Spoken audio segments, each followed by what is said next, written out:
1962. El mundo se encuentra en plena Guerra Fría. La Unión Soviética y Estados Unidos se enfrentan en una carrera armamentística.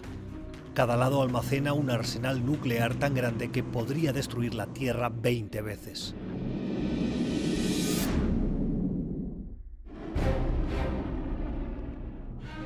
En octubre, los estadounidenses descubren que la Unión Soviética está construyendo instalaciones de misiles tácticos en Cuba, una amenaza directa a los Estados Unidos. Cientos de barcos y aviones de guerra estadounidenses establecen un cerco naval alrededor de la isla. El líder soviético, Nikita Khrushchev, lo declara una agresión de guerra. Poco después, las fuerzas navales estadounidenses descubren una flotilla de submarinos soviéticos en camino a Cuba. Lo que no sabían los estadounidenses entonces es que la flotilla transportaba 3 misiles nucleares tan poderosos como las bombas que devastaron Hiroshima, y que además los marineros a bordo tenían la autoridad para dispararlas en caso de ser provocados.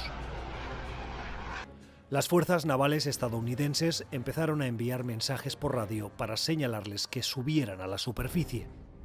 El submarino estaba fuera de alcance, así que lanzaron disparos de advertencia. Sin manera de contactar a Moscú, el capitán de uno de los submarinos soviéticos decidió que estaban bajo ataque y la guerra ya había empezado. Inició el protocolo para disparar las armas nucleares. Para lanzar el arma necesitaba la aprobación de 2 oficiales más, el consejero político y el comandante de la flotilla. El consejero político estaba de acuerdo, pero el comandante Vasily Arkhipov no. Después de horas de debate, Arkhipov logró convencer al capitán de subir a la superficie y esperar órdenes de Moscú.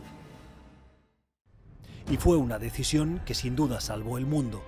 Sin la intervención de Arkhipov, los soviéticos hubiesen desatado una reacción dominó de destrucción nuclear sin precedentes.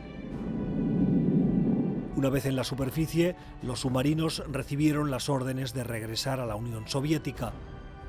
Resulta que los 2 países habían estado negociando en secreto y acordaron retirar las armas. Y así fue como un solo hombre, más o menos olvidado por la historia, logró prevenir el principio de la Tercera Guerra Mundial.